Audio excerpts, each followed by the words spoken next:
Bom dia, irmãos. Tem mais um momento de oração. Pai, nós te agradecemos novamente, te louvamos pela tua palavra, te agradecemos pelo teu Santo Espírito, Senhor, e pedimos a ti que ele nos assista nesse momento, para que a tua palavra, Senhor, seja imprimida no nosso coração, que teu Espírito, Senhor, as vivifique, que os nossos olhos, Senhor, sejam abertos, e principalmente que a tua palavra, Senhor, nos traga a capacitação e o desejo, Senhor, de glorificar o teu nome e de viver, Senhor, de acordo com aquilo que tu tens para cada um de nós. Seja misericordioso para conosco, fala, Senhor, a cada um de nós e amolece, Senhor, os nossos corações. Por tua misericórdia, Senhor, nós te pedimos e te agradecemos e te louvamos, Senhor. Amém. Bom, irmãos, nessa manhã o meu encargo é voltar um pouquinho atrás, num texto que o Elcio já compartilhou conosco, sob o título de Purificação do Templo, que é o texto de João, a partir do versículo, João 2, a partir do versículo 13. Mas eu tenho ainda algum sentimento com relação a esse assunto, vamos dizer assim, e então eu vou tentar estar compartilhando com os irmãos essa questão, né? Talvez separando em dois grandes blocos, né? Eu vou tentar apressar o primeiro bloco, se os irmãos acharem que eu estou meio corrido hoje, eu estou meio mesmo de propósito, para tentar ver se sobra um pouco mais de tempo. Mais ao final, que é onde está o meu maior peso, o meu maior encargo, né? Então talvez eu dê uma corridinha aí na primeira parte, ok? Então vamos lá. O texto então é João 2, do versículo 13 até o 21, então a gente vai ler aqui juntos, tá? Só para a gente relembrar, como eu disse, já foi lido há 2 semanas atrás. Ele diz o seguinte: estando próxima a Páscoa dos judeus, subiu Jesus para Jerusalém e encontrou no templo, então só fixem aí, no templo, tá? Um ponto que eu gostaria de estar frisando. Encontrou no templo os que vendiam bois, ovelhas e pombas, e também os cambistas assentados. Tendo feito um azorrague de cordas, expulsou todos do templo, bem como as ovelhas e os bois. Derramou pelo chão o dinheiro dos cambistas, virou as mesas e disse aos que vendiam as pombas: tirai daqui estas coisas, não façais da casa de meu pai casa de negócio. Lembraram-se os seus discípulos de que está escrito: o zelo da tua casa me consumirá. Então mais um pontinho para a gente guardar, né? Casa de meu pai. Prosseguindo, perguntaram-lhe, pois, os judeus: que sinal nos mostras para fazer essas coisas? Jesus lhes respondeu: destruí esse santuário, e em 3 dias o reconstruirei. Replicaram os judeus: em 46 anos foi edificado esse santuário, e tu, em 3 dias, o levantarás?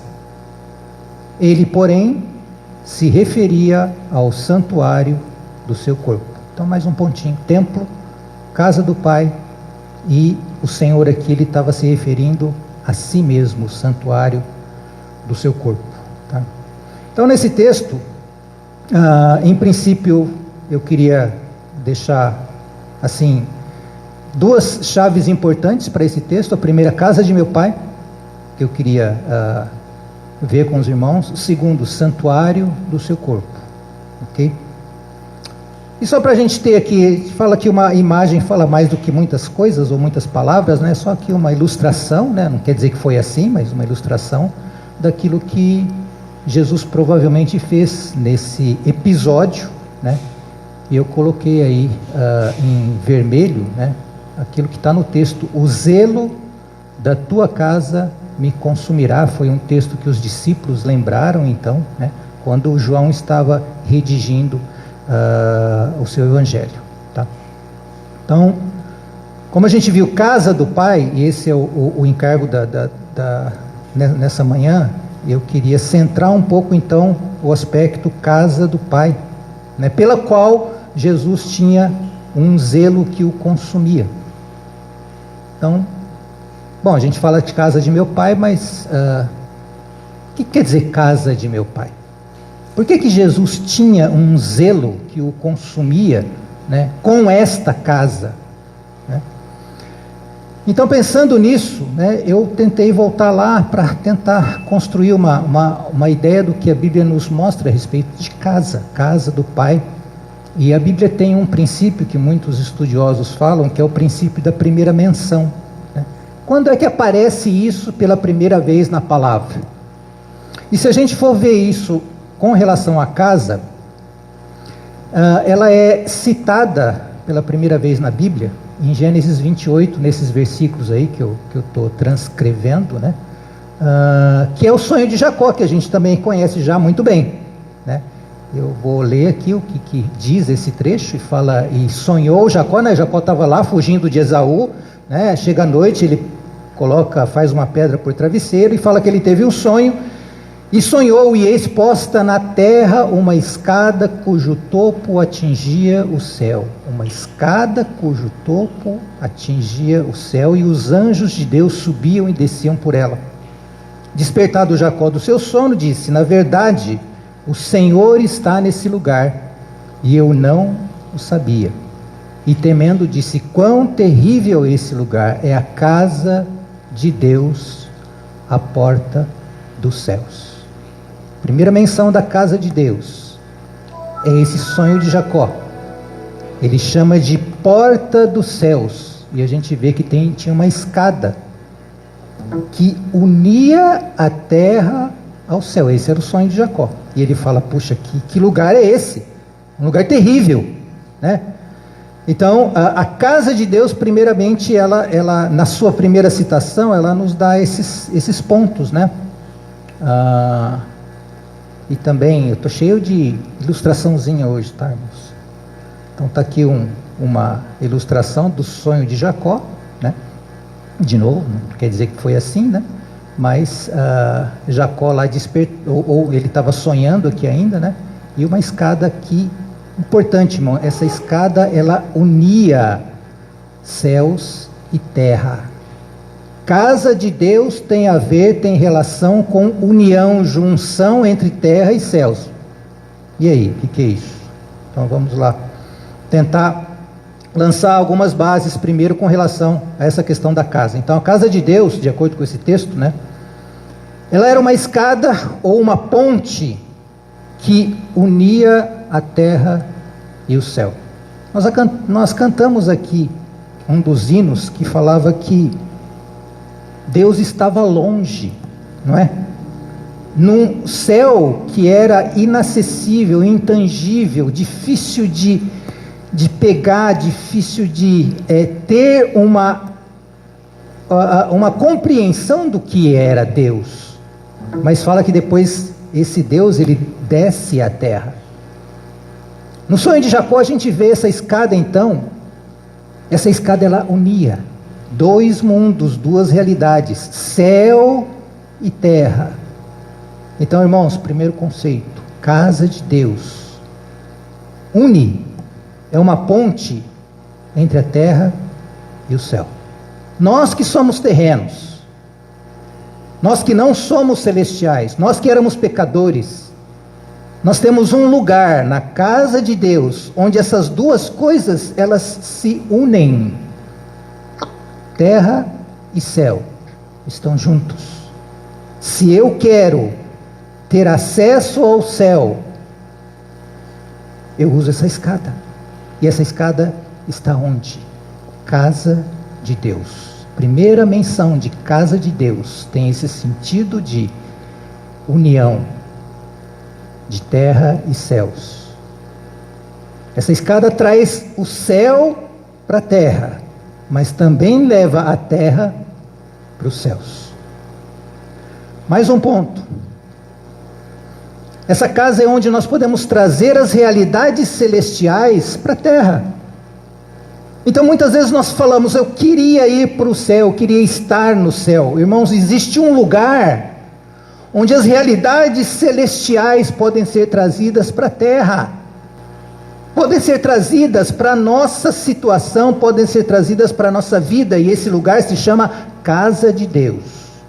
Esse é o ponto que eu gostaria que ficasse na nossa cabeça quando a gente fala de casa de Deus. Casa de Deus é um lugar que une terra e céus, e que realidades celestiais podem ser trazidas para a nossa vida. O que você imaginar, vida eterna, irmãos, céu tem vida eterna, como que a vida eterna pode ser uma realidade na minha vida? Está ligado com casa de Deus. As realidades celestiais são aplicadas e são possuídas por nós mediante a casa de Deus. E é por isso também então que isso é algo que não somente nós queremos, mas Deus quer, porque essa ação não foi uma ação de Jacó, foi uma ação do próprio Deus. Então Deus também, Ele quer isso. E é por isso que o Senhor ensina os seus discípulos, quando os seus discípulos pedem, Senhor, ensina-nos a orar. Um dos pontos que o Senhor ensinou os seus discípulos foi na oração: Senhor, venha o teu reino, seja feita a tua vontade, assim na terra como no céu. Irmãos, percebem? Céus e terra. A vontade de Deus é feita aqui na terra como é feita no céu. Eu trago uma realidade celestial e trago isso para o nosso contexto terreno, sim, mas a casa de Deus tem isso. E aí, irmãos, uma outra coisa que a gente sabe, né, com relação à casa de Deus, é o tabernáculo, né? Tabernáculo, eu só coloquei uma série de palavras aí, né, para nos lembrar um pouco que essas realidades celestiais, elas estavam presentes com o povo de Israel lá no deserto, quando eles saíram do Egito e foram direcionados pelo Senhor. Então lá no tabernáculo, o povo tinha tudo isso. Eu destaquei 2 pontos: santidade e presença, irmãos. Quando Moisés estava para receber as leis lá no Monte Sinai, e fala que Moisés subiu lá ao monte, a instrução que foi dada para Moisés falou: Moisés, você marca lá um território, né?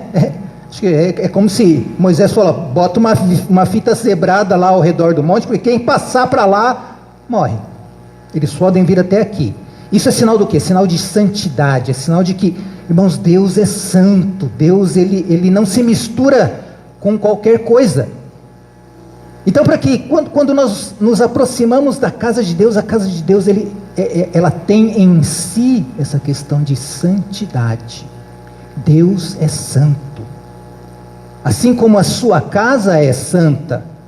E Deus então ele traz essa realidade da santidade de Deus para a terra, para próximo de nós. Mas para que a gente pudesse se achegar a Deus, precisava de muitas outras coisas, né? Mas de qualquer forma, Deus se fazia presente no tabernáculo. Então lá no Santo dos Santos a gente sabe, a santidade de Deus, ela iluminava, ela não permitia que o homem se achegasse a ela se não fosse através do sangue, né? E a gente sabe disso, eu não vou detalhar. E nós temos também a presença de Deus. Então essas duas, santidade e presença, lá no tabernáculo. Além disso, eles tinham o quê? Proteção. Porque os irmãos se lembram que a nação de Israel acampava-se ao redor do tabernáculo, todas as tribos voltadas para o tabernáculo, dando as costas para fora. E a gente fala que como é que o povo se acampava desse jeito? Dava as costas para o inimigo se viesse algum ataque, né? Então, proteção do povo era o tabernáculo, era a presença de Deus, era Deus. Quem tem Deus precisa ter medo de qualquer outra coisa. Quem nos separará do amor de Cristo, irmãos? Casa de Deus, presença de Deus, proteção, direção, porque eles tinham uma coluna de nuvem, eles tinham uma coluna de fogo que os dirigia através do deserto. Eles não precisavam de bússola. Eles tinham também a oportunidade de adorar o Senhor através dos sacrifícios, de servir ao Senhor através do sacerdócio. Então, irmãos, a casa de Deus também é isso. Então, nós temos todo o tabernáculo, todo o período de 40 anos no deserto. Casa de Deus era o tabernáculo. Depois esse tabernáculo foi substituído pelo templo. E aí está uma foto do templo, né? Que nós temos a mesma coisa, a santidade, a presença de Deus, né? Tudo isso que a gente já falou. E eu fico só imaginando, irmãos, naquela época, os olhos do Senhor, quando Ele olhava para toda a terra, especialmente Ele olhava para uma nação, que era quem? Nação de Israel. E dentro da nação de Israel, Ele olhava para uma cidade, que se chamava Jerusalém. Quantas e quantas vezes a gente vê nos Salmos, Jerusalém, Jerusalém, o Senhor amava essa cidade. E na cidade existia um ponto especial, que era o templo. Irmãos, o templo de Deus, na cidade de Jerusalém, é onde estava o nosso Senhor, o nosso Deus. Ali que Ele se fazia presente, ali que o povo de Israel, que em determinado momento estava espalhado por várias nações, eles tinham que vir 3 vezes ao ano se apresentar diante do templo. Eles compareciam diante de Deus e talvez o sentimento do povo era: puxa, eu estou esperando aquele dia. Não era aquele dia que a gente canta aqui, que a gente liga com a Nova Jerusalém, mas o israelita daquela época, ele falava: puxa, quando vai chegar a data da festa da Páscoa, onde nós vamos junto com todos, cantando, para nós servirmos ao nosso Deus e levarmos as ofertas que nós trabalhamos durante todo o ano. Era uma festa, né? Então isso acontecia nesse templo, e isso é casa de Deus. É quase que como se, não era exatamente isso, mas 3 vezes ao ano, todo o povo se encontrava com o seu Deus. E isso perdurou por todo o Velho Testamento. E a gente sabe que tiveram aí problemas, né? O templo foi destruído e tal também. Não vou entrar nessa questão, mas eu queria ler mais um texto que não está aqui. A Luísa compartilhou isso comigo hoje de manhã. Está lá no último livro do Velho Testamento, e eu achei pertinente, porque qual era a situação desse templo, irmãos, no final do Velho Testamento? 400 anos, ou uns 450 anos, antes de Jesus ter feito isso que Ele fez lá no templo. Então, o livro de Malaquias, capítulo 1, a partir do verso 6, talvez isso aqui dê para nós um pouco do sentimento que Deus estava tendo, né, com relação ao seu templo, a sua casa. A partir do verso 6, então, Malaquias 1 fala: o filho honra o pai e o servo ao seu senhor. Aqui Deus falando, né? Se eu sou pai, onde está a minha honra? E se eu sou senhor, onde está o respeito para comigo? Diz o Senhor dos Exércitos a vós outros, ó sacerdotes, que desprezais o meu nome. Vós dizeis: em que desprezamos nós o teu nome? E o Senhor fala: ofereceis sobre o meu altar pão imundo, e ainda perguntais: em que te havemos profanado? Nisso que pensais, a mesa do Senhor é desprezível.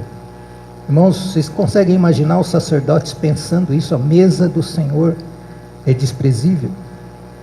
Verso 8: quando trazeis animal cego para sacrificardes, não é isso mal? E quando trazeis o coxo ou o enfermo, não é isso mal? Ora, apresenta-o ao teu governador, acaso terá ele agrado de ti e te será favorável? Diz o Senhor dos Exércitos. Agora, pois, suplicai o favor de Deus, que nos conceda a sua graça. Mas com tais ofertas nas vossas mãos, aceitará Ele a vossa pessoa, diz o Senhor dos Exércitos. Então por aqui dá para a gente ter um pouco de noção, irmãos, o que estava se passando com a casa de Deus já no finalzinho do Velho Testamento. E provavelmente depois disso, né, a coisa só foi ladeira abaixo. Então vem o período do Novo Testamento e começa então os evangelhos, e nós temos então esse quadro, né, que é a purificação do templo. Então aqui no templo, né, existia essa situação quando o Senhor Jesus foi visitar o templo lá em Jerusalém. E talvez o sentimento que Jesus teve pode ter sido semelhante àquele que o Pai tinha, que está relatado lá em Malaquias. Porque ali existia um comércio. E é interessante, irmãos, porque o que esses comerciantes vendiam? Pombas, ovelhas e bois. Por que pomba, ovelha e boi? Não eram esses os sacrifícios que eram oferecidos no altar? Era. Eles não estavam vendendo lá outros itens. Eles vendiam justamente pomba, ovelhas e bois. E além disso tinham os cambistas, né? O que provavelmente acontecia, irmãos, é que, como eu disse, para Páscoa vinham muitos judeus de fora, de outros países, de outras cidades.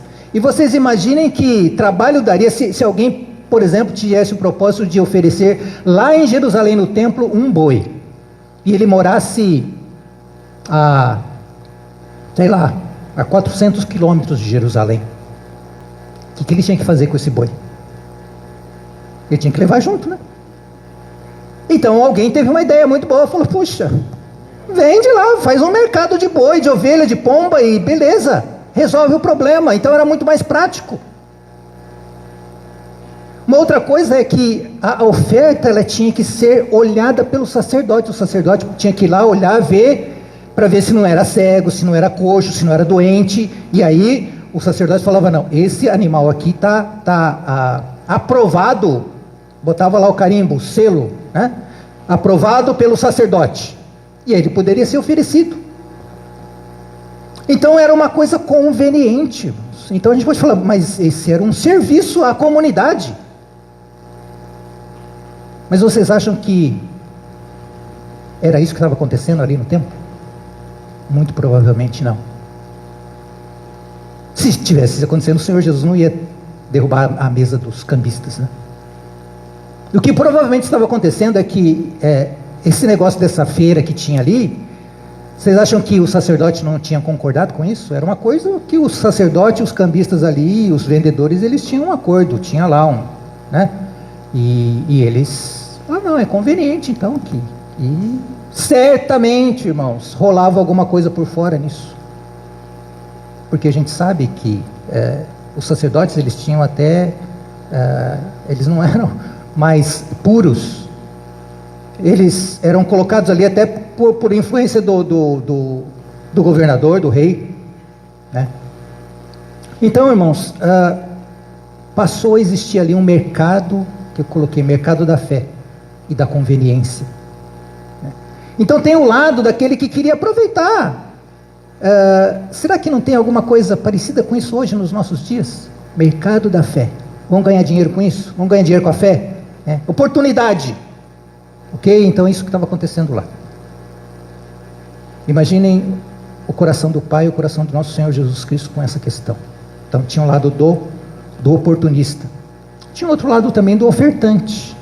E eu fico pensando também, irmãos, que se eu estivesse lá naquela época e eu tivesse no coração de levar um cordeiro para o Senhor, esse cordeiro, muito provavelmente eu escolheria logo ao ele nascer e falar: puxa, esse aqui vai ser o cordeiro do Senhor, eu vou cuidar dele, eu vou tomar cuidado para que ele não quebre a perna, para que ele não tenha nenhum defeito, ele não tem mancha, e eu vou vou cuidar dele até naquele dia quando eu vou levar. Então, irmãos, eu ia ter uma relação com esse animal, porque era quase que... E era mais ou menos isso, porque a oferta, ela representava a pessoa que oferecia. Então, era uma relação assim de... Eu me identifico com essa oferta é queimada. Ela é colocada no altar, é como se eu estivesse sendo colocado no altar. Quando eu chego lá no mercado e compro, eu comprei um cordeiro. Que cordeiro? Isso eu não sei. Onde é que ele foi? Que também não sei. Eu só sei que eu vou aqui, compro e está aqui a oferta e beleza. Se fosse nos nossos tempos, a gente falava, manda pelo WhatsApp. Facinho, conveniência. Falta coração. Então, irmãos, essa realidade, talvez, é que o Senhor então vem e fala, não façam da casa de meu pai casa de comércio. Vamos dar mais um pouquinho. E é por isso, é por essa situação, irmãos, então que lá no Evangelho de João, capítulo 1, o Senhor Jesus, ele parece que já ele já começa a dar pistas, né? Logo no início, quando os primeiros discípulos começam a seguir o Senhor, né? Provavelmente João, Pedro e João, depois Tiago, André, Natanael. Natanael então tem essa situação aqui, né? Jesus o chama e no diálogo com ele fala ao que Jesus lhe respondeu. É aquele que o Senhor fala, eu te vi lá debaixo da figueira, antes do teu irmão te chamar, né? Aí ele fala, por que te disse que te vi debaixo da figueira? Crês, pois maiores coisas do que estas verás.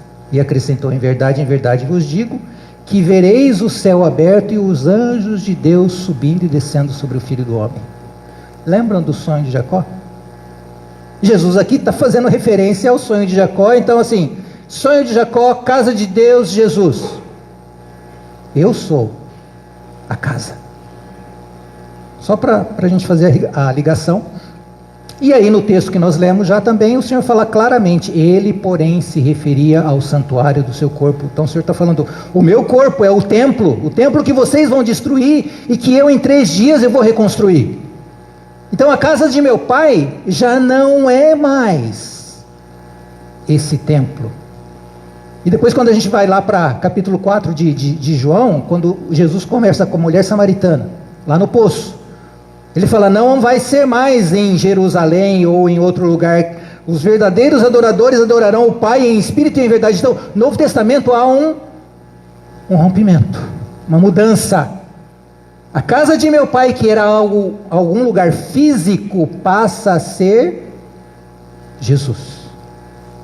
Jesus vem então restaurar a realidade da casa de Deus, tornando-se Ele mesmo a expressão das realidades do céu aqui na terra.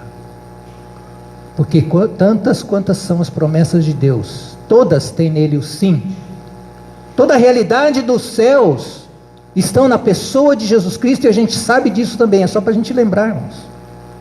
Jesus Cristo, Ele se torna a casa de Deus aqui na terra, agora andando entre os homens.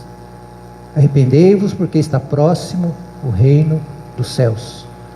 Arrependei-vos porque é chegado a vós o reino dos céus. Com a vinda de Jesus o reino vem, com a vinda do reino vem a casa de Deus, com a casa de Deus os céus estão presentes na terra. E aqui vem então, só para afirmar mais uma vez, a casa de Deus se torna o nosso Senhor Jesus Cristo. Então nós temos todas essas coisas e muito mais com Jesus Cristo, né? Eu coloquei aí, toda a plenitude da divindade habita corporalmente nele. O Senhor Jesus fala, quem me vê a mim, vê o Pai. Eu e o Pai somos um. Eu sou o caminho, eu sou a verdade, eu sou a vida. Então, a casa agora é uma pessoa.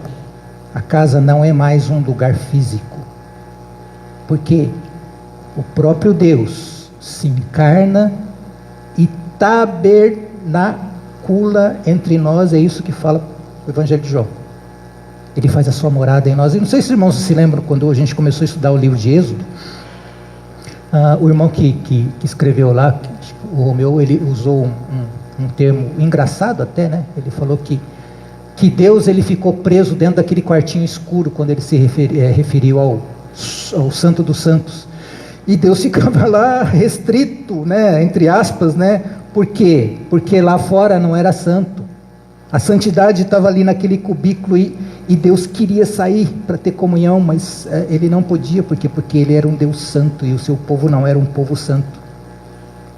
E agora esse Deus santo está caminhando nessa terra, comendo com pecadores. Tudo isso por causa do sacrifício que ele iria fazer pouco tempo depois. Então, irmãos, eu também não queria gastar muito tempo aqui. Aí só indo agora para Atos, saímos dos evangelhos, vamos para Atos, né? E tem lá a promessa do Senhor falando para os discípulos, né? Mas recebereis poder ao descer sobre vós o Espírito Santo, e sereis minhas testemunhas, tanto em Jerusalém como em toda a Judéia, Samaria e até os confins da terra. Então, após a sua morte e ressurreição, o Espírito Santo foi derramado sobre a sua igreja. E, irmãos, a casa de Deus, que era Jesus Cristo, agora passa a ser o quê? A sua igreja. Então aqui, principalmente a igreja do primeiro século, irmãos, nós vemos aqui outra figurinha aí com a figura da descida do Espírito Santo, né? Lá as línguas de fogo sobre cada um deles, né? E através da igreja, irmãos, principalmente no primeiro século, mais uma vez, as realidades celestiais foram espalhadas por essa terra, e o reino do céu chegou aos confins da terra. Então, não sei se os irmãos veem, acompanhem a casa de Deus, lá desde o sonho de Jacó, passando pelo tabernáculo, passando pelo templo, passando por Jesus Cristo. Jesus Cristo é morto, ressuscitado e depois glorificado, e após a sua glorificação ele derrama do seu Espírito sobre os seus discípulos, e os seus discípulos se tornam a sua igreja, e a sua igreja continua fazendo a mesma coisa, trazendo os céus para a terra e implantando o reino dos céus no meio dessa terra, casa de Deus. E agora, irmãos, quando eu coloco o céu aqui nesse meio, a céu é a casa de Deus. Então, vamos ver se eu dou mais agora eu vou mais devagar um pouco. Quando nós dizemos que nós somos a casa de Deus, nós temos ideia do que significa a casa de Deus. Nós temos sido um ponto onde os céus e a terra se unem, e onde as realidades celestiais, as realidades divinas, podem ser apalpadas e podem ser apropriadas, porque é isso que a casa de Deus promove. É onde o próprio Deus habita, é onde Deus faz a sua vontade, é onde Deus dirige, é onde Deus protege, é onde Deus realiza a sua obra. Irmãos, pensem o quanto que Deus fez. Eu não vou nem falar da parte do Velho Testamento, mas vamos pegar a partir dos Evangelhos, tudo aquilo que o Senhor Jesus fez enquanto andou conosco nessa terra, as pessoas que Ele curou, os seus ensinamentos, e depois o quanto que a sua igreja, ela expandiu isso para toda a terra, e que onde Deus quisesse fazer a sua vontade, Ele simplesmente usava um membro do seu corpo, para que a sua vontade pudesse ser realizada naquele contexto e naquela situação. Irmãos, nós conhecemos o que a Bíblia fala, mas o que a Bíblia fala é muito pouco daquilo que toda a igreja fez por todos esses anos, e por todos esses séculos, e por mais de 2000 anos, o que Deus tem feito, através da sua igreja, utilizando quem? Os seus membros, que é você e eu. Nós temos sido aqueles que trazem os céus para a terra, no nosso dia a dia.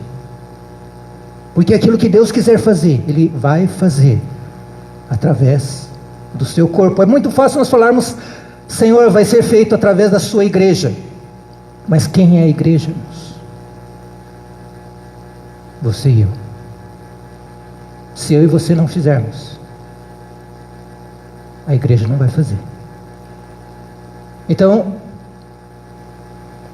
meu encargo nessa noite, irmãos, é termos toda essa noção do que é casa de Deus. E que hoje, a casa de Deus é a igreja. E a igreja somos nós. Então a casa de Deus que é você, e eu vou falar você, não vou falar eu não, vou falar você. Mas em você eu estou junto também. Você tem sido uma escada ou uma ponte que une a terra e o céu. Onde a vontade de Deus prospera. Onde Ele é Senhor e Ele é honrado. Onde Ele é amado e servido. Ah, Sérgio, mas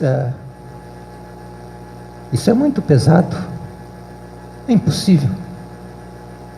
E é impossível mesmo, irmãos, se não fosse por Jesus. E às vezes eu acho, irmãos, que nós nos escondemos atrás dessa impossibilidade e nós usamos isso como muleta para nós. Ah, não, mas a carne é fraca, Sérgio. É lógico que a carne é fraca. Mas você vive na carne ou você vive no Espírito? Ah, mas eu também não consigo viver 100% do tempo no Espírito.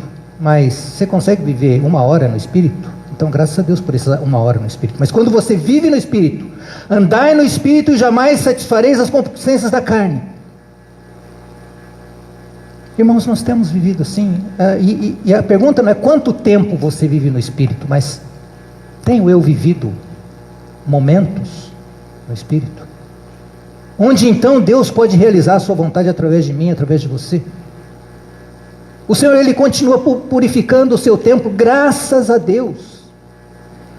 Graças a Deus o Senhor Jesus, Ele fez aquela derrubada lá nas mesas dos cambistas, espalhou dinheiro. Irmãos, Ele faz isso conosco também. Porque a nossa casa, muitas vezes, ela está misturada. Muitas vezes a nossa casa, ela está com valores errados e trocados. Mas pela misericórdia do Senhor, Ele vem e Ele de vez em quando Ele vem e dá uma mexida na nossa vida.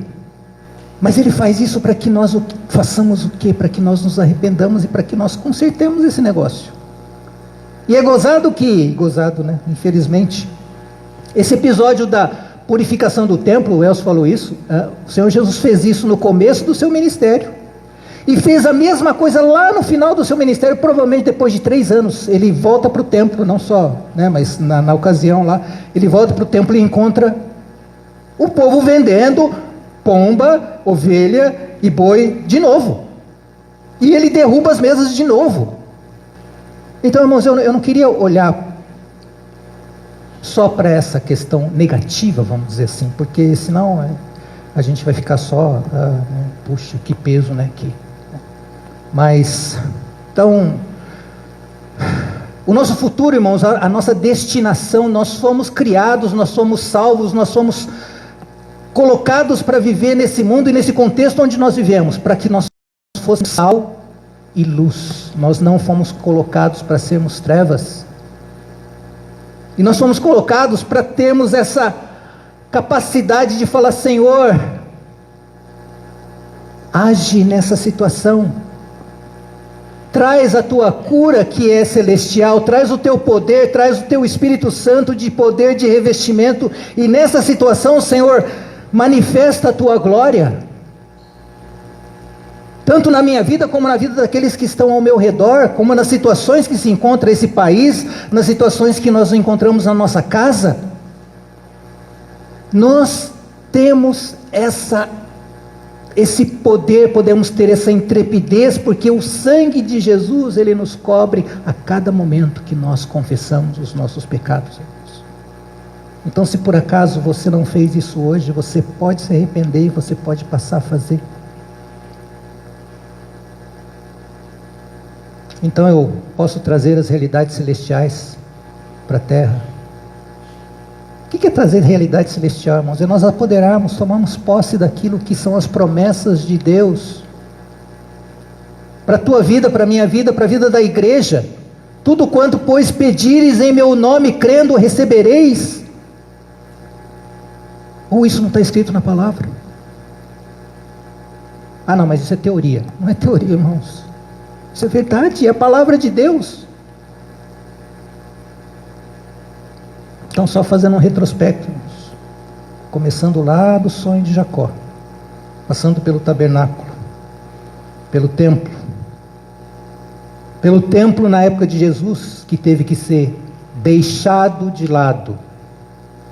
Ele foi abandonado por Deus, porque Deus não tinha mais prazer nessa situação.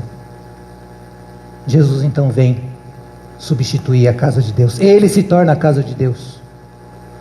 Mas depois de 3 anos e meio, ele é morto. Derrama o seu sangue, opera a nossa redenção e faz que o seu Espírito Santo habite dentro de cada um de nós. Irmãos, vocês podem imaginar o Deus santo e justo, que não tolera nenhum pecado, habitando dentro de mim e dentro de você, morando dentro de nós, querendo fazer a sua vontade através de nós. E por isso, a minha oração é que cada dia o Senhor possa derrubar as minhas mesas que trazem impureza para a sua casa, e que Ele possa santificar a minha vida, fazendo da minha vida um canal para a sua vontade, de onde flui a sua glória e o seu poder, porque é para isso que Ele me salvou, é para isso que eu existo, é para que Ele seja Rei e Senhor da minha vida. Isso é a casa de Deus. E eu acho que é isso que Ele espera da Icel. É isso que Ele espera de nós. Semana passada o reverendo Antônio trouxe uma palavra aí de amor, né? Ele falou, e o amor amou. Não é isso? O amor amou. João 14, 23, o Senhor fala, se alguém me ama, guardará a minha palavra, e o meu Pai o amará. Viveremos para Ele e faremos nele morada. Talvez a gente fale tanto, irmãos, que Jesus Cristo habita em mim, a gente canta Cristo habita em mim. Mas, irmãos, qual é o significado de Cristo habitar em mim? O Deus Santo, o Deus Criador dos céus e da terra, é aquele que não habita em casa feita por mãos humanas. Ele habita dentro de você e dentro de mim, para que através de você e de mim Ele possa realizar a sua vontade. Se alguém me ama, guardará a minha palavra, e o meu Pai o amará, e viremos para Ele e faremos nele morada. Hoje então, você é a casa de Deus. Sonho de Jacó, tabernáculo, templo, tudo isso é passado. Mesmo a presença física do Senhor Jesus é passado. Hoje Ele está presente dentro de nós. E de uma certa forma, limitado a nós, não por Ele mesmo, mas porque Ele quer. Você é a casa de Deus hoje. Tome posição como tal. Tenha consciência disso. Porque quando nós cremos nisso, e nós nos posicionamos dessa forma, o Senhor pode operar na nossa vida. E assim, se alguém está em Cristo, é nova criatura. Eu coloquei esse versículo só para nos lembrarmos de que não olhe tanto para o teu pecado.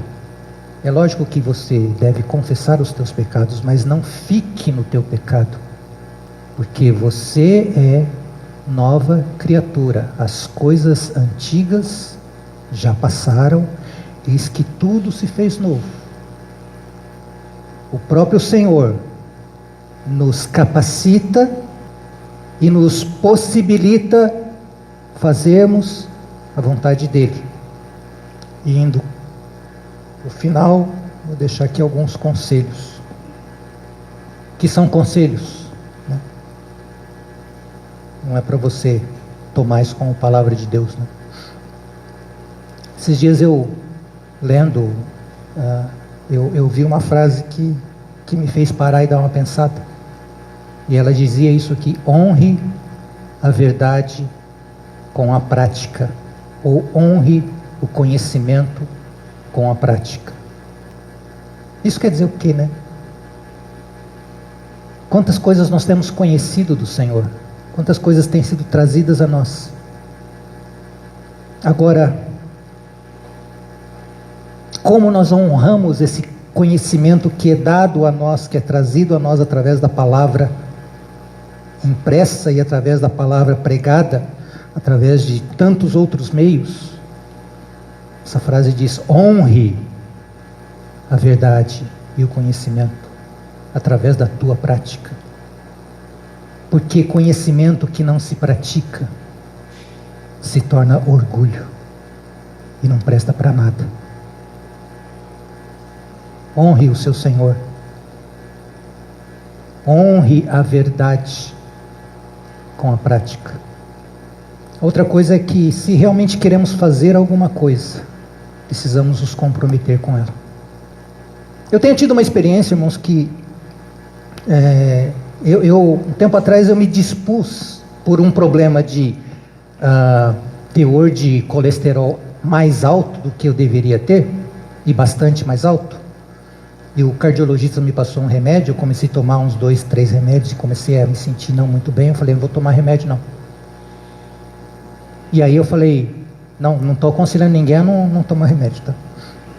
Mas eu me propus falei: eu vou fazer exercício 3 vezes por semana. Mas todo mundo sabe que é só você fazer um voto, pronto, né? A coisa vira. Mas a Luísa é minha testemunha. Às vezes até ela deve... Eu falo: ô Luísa, eu vou descer para a academia. Ela nunca falou isso não, tá? Mas ela deve pensar: de novo? 3 vezes por semana, irmãos, é quase dia sim, dia não. Segunda, quarta e sexta, ou então terça, quinta e sábado, religiosamente o Sérgio está lá. Vou na academia, pego lá minha aguinha e desço na academia, 1 hora malhando. Vocês pensam que eu vou contente para isso? Não vou não. Quantas vezes eu já falei para a Luísa: mas que preguiça que eu tô. Passei o dia inteiro lá trabalhando e chego em casa, olho para o relógio, será que eu vou? Preguiça. Aí eu enrolo. Mas, irmãos, eu me lembro: Sérgio, você se comprometeu. Aí eu pego lá a minha garrafinha de água. Luiz, eu estou indo lá para a academia, tá? E eu saio assim, né? E vou lá, passo 1 hora fazendo exercício, suando a camisa. Depois de 1 hora eu volto. E eu não sei se a Luísa já reparou, mas eu volto muito melhor do que quando eu saio. Primeiro, porque o exercício faz bem. Segundo, porque eu falei: yes! Não deixei de fazer. Teve vezes que eu já deixei de fazer, né? Mas então, irmãos, se realmente queremos fazer alguma coisa, precisamos nos comprometer com ela. Então olha para a tua vida. O que você quer mudar? O que você quer fazer? colocar em ordem na tua vida. E não precisa ser muitas coisas, comece com uma. E fala: Senhor, eu me comprometo com isso. Seja durante esse mês, seja durante esse semestre, ou seja durante esse ano. Vez passada aqui eu falei a Luísa, ela me perguntou lá, qual que é o teu alvo para este ano, né? Eu já encontrei o alvo já, mas... Irmãos, aquilo que tem sido estorvo na tua vida espiritual com o Senhor, leva isso diante do Senhor. Fala: Senhor, eu quero. Se realmente queremos fazer alguma coisa, fala: não, mas Sérgio, eu já fiz isso tantas vezes e tal. Mas se você se comprometer, você vai fazer, porque o Senhor, Ele é contigo. Mas se você fizer corpo mole, você não vai fazer. E você pode falar: não, mas a carne é fraca mesmo, né? Boa desculpa, mas não adiantou nada. Porque quando eu preciso ir para a academia, eu faço porque eu quero. Porque quando eu levanto de manhã e falo que preguiça de trabalhar, eu não vou trabalhar do mesmo jeito? Porque se eu não for trabalhar, o meu patrão vem me mandar embora? Por que quando eu assumo alguma coisa com o Senhor, eu... não estou com vontade hoje? Irmãos, isso é sem vergonhice. E a gente vai falar: não, a carne é fraca mesmo. Mas... se realmente queremos fazer alguma coisa, precisamos nos comprometer com ela. A vontade, eu já falei de vontade na reunião passada, eu acho. A vontade, ela se mobiliza em dois planos. Um plano é mental e o outro plano é físico. Decisão no plano mental: eu vou para a academia 3 vezes por semana. Decisão, a minha mente raciocinou, ela falou: não, eu quero fazer isso. Decidi. Plano mental. Então preciso decidir. E aí tem perseverança e constância no plano físico. No dia a dia eu tenho que ter perseverança e eu tenho que ter constância. Perseverança e constância. Então eu preciso dessas duas coisas. Uma decisão na esfera mental. Outra coisa no dia a dia. Ai, que preguiça, Sérgio. Perseverança. Não, mas deixa eu pular, eu já fui segunda, agora quarta tem que ir de novo. Não, deixa, eu vou só na sexta. Constância. Dia sim, dia não, dia sim, dia não, dia sim, dia não. Se nós fizermos isso, irmãos, essas coisas passam a ser habituais na nossa vida. Eu vou ler a Bíblia todo dia. Não, mas hoje eu acordei tarde. Então a gente fica sempre condicionando. Depende do tempo, depende do meu humor, depende disso, depende daquilo, e nunca dá, né? Decisão, perseverança e constância. Se você deixou de fazer um dia, esquece, apaga e fala: não, eu vou continuar, vou perseverar, eu vou fazer. Constância e ritmo sustentam a vida. Eu ouvi também essa frase, né? Porque fala: olha, a nossa vida ela é cheia de constância e ritmo. Pega o teu coração. Desde quando ele começou a bater até hoje. Constância. Ele bate todo dia, todo dia, todo dia, todo dia. Constância. Ritmo, porque também é importante. Porque se o coração começar a bater descompassado também, está tudo errado. Irmãos, isso são coisas práticas, tá? Constância e ritmo sustentam não só a vida física, mas principalmente a nossa vida espiritual. E por último, esse salmo que a gente também conhece muito bem. Ensina-nos a contar os nossos dias para que alcancemos coração sábio. E a gente sabe o significado disso. Quanto da nossa vida fica realmente registrado lá no céu, que é o registro das coisas eternas. Cada dia que eu vivo, cada momento que eu vivo, Senhor, ensina-me a contar os meus dias. Me ensina a dar significância para esse dia por coisas que eu fiz, sejam elas pequenas ou grandes. Irmãos, não tem coisa pequena, não tem coisa grande. Eu fui fiel à vontade do Senhor ou não. Um bom dia que você dá, ele pode ser significante. Uma vinda sua na reunião ela pode ser significante e pode não ser, depende de como você faz isso. Irmãos, os nossos momentos com o Senhor, os momentos que nós vivemos na nossa vida, eles têm valor diante de Deus? Eles tocam os céus, eles têm significado? Casa de Deus. Que o Senhor continue nos purificando, negativamente e positivamente, que nós aprendamos a fazer a vontade de Deus no nosso dia a dia, com decisão, com perseverança, com constância, com ritmo. E para essas coisas, irmãos, o Senhor, Ele está conosco. E nós não temos desculpa, porque tudo o que é necessário para nos conduzir à vida e à piedade já nos foram dadas pelo conhecimento completo daquele que nos chamou por sua própria glória e virtude. Nós temos o Espírito, nós temos a vida, nós temos o Senhor habitando dentro de nós. Você e eu somos casa de Deus, habitação de Deus. Amém.